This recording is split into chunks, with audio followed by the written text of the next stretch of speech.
everyone, this is Dr. Mark Riggs with 5280 Functional Medicine, and this presentation is all about magnesium. Magnesium is the fourth most abundant mineral in the body after calcium, potassium, and sodium in that order. Of the roughly 35 grams of magnesium in the body, about 60% is located in the bones. And magnesium is involved in over 300 different enzymatic reactions in the body, which is more than any other vitamin or mineral. As I mentioned, about 60% of the magnesium in the body is found in the bones, and about 27% is found in the muscle, 6 to 7% is found in other cells, and less than 1% is located outside the cells in the serum. Therefore, it's reasonable to imagine that serum magnesium is not necessarily the most accurate representation of what's in the soft tissues and inside the cells where it's used, but it is the best clinical option to measure magnesium in the body. And based on the NHANES cohort of 15,820 Americans aged 18 to 74, the reference range, the hospital reference range for serum magnesium, is 1.8 to 2.3. However, the functional reference range is a little bit higher at 2.1 to 2.5. Magnesium is found in a wide variety of foods, including nuts, legumes, whole grains, cereals, coffee, tea, and cocoa. Here's a list of the highest dietary sources of magnesium. And you can see we've got canned clams, kelp, as far as marine animals, and we've got Swiss chard, spinach, beet greens, basil, kale, arugula, and lots of green leafy vegetables in there as well. 75 to 80% of the United States population consume less than the recommended dietary allowance of magnesium, which is 420 milligrams for men and 320 milligrams for women, so it's important to check your food labels. Processed foods contain next to no magnesium, and bowel diseases, which are all too common, decrease our absorption of magnesium. Also, various drugs and type 2 diabetes result in excess magnesium excretion. Here's a list of the recommended dietary allowance for magnesium based on age and demographic.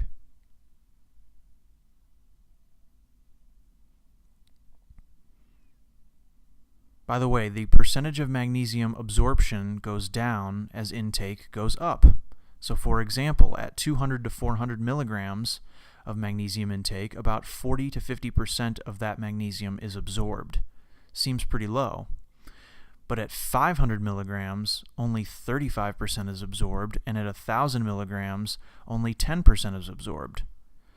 The maximum absorption of up to 75% occurs at low levels of less than 50 milligrams of magnesium at a time.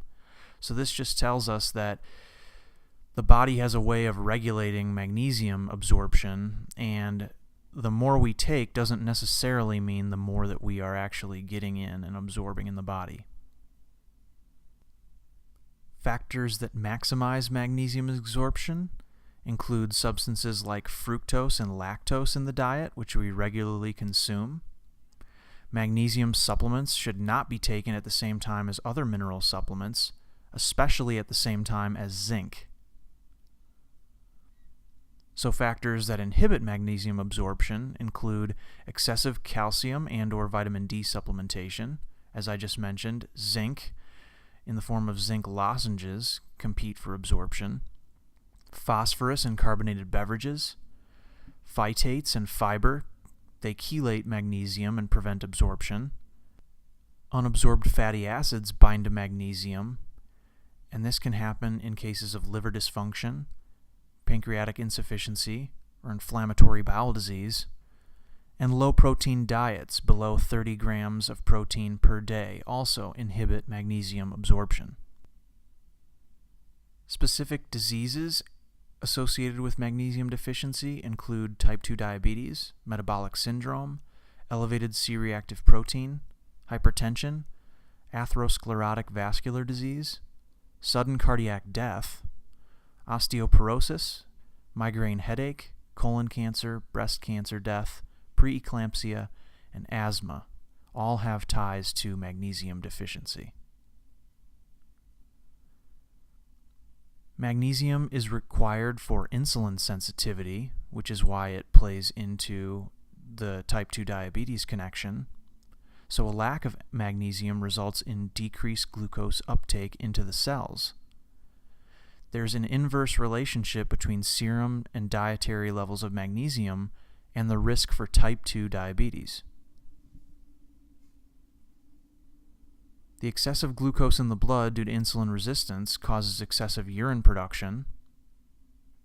This increased urination carries with it lots of our dietary magnesium, and this creates a vicious cycle where uncontrolled diabetes causes magnesium deficiency, and magnesium deficiency results in impaired insulin sensitivity and worsening diabetes control. Magnesium also has a special relationship with potassium. It activates the sodium-potassium ATPase pump, which regulates intracellular concentrations of both sodium and potassium. This is essential for life. Magnesium deficiency results in potassium being shipped out of the cells and into the urine. This loss of potassium from the inside of the cells can interfere with the resting membrane potential of the cardiac muscle cells and may contribute to arrhythmia. Both magnesium and calcium communicate with the parathyroid gland, whose job it is to take calcium from the bones and release it into the blood for biological processes. In order to absorb and utilize vitamin D, we also need magnesium. In fact, for patients who struggle to raise their vitamin D levels, try adding magnesium. Through a variety of mechanisms of action, magnesium relaxes skeletal muscles, which helps with muscle spasm and tension. We utilize this often in our chiropractic patients. Magnesium is referred to as nature's calcium channel blocker because it's effective at relaxing smooth muscle. This helps with conditions like hypertension, asthma, and even dysmenorrhea. It also may have an anticoagulant effect via its competitive relationship with calcium, thereby contributing to decreased heart attack and stroke risk. Very important since so many people suffer from cardiovascular disease in the United States. The kidneys reabsorb about 95% of magnesium, and very little is lost in the feces and sweat or other methods of elimination. Diuretic medications, alcohol, caffeine, soda, and energy drinks, and excessive protein increases magnesium loss in the urine. Forget the RDA for magnesium, which is not the amount needed for optimal health. It's the amount required to avoid acute deficiency syndromes.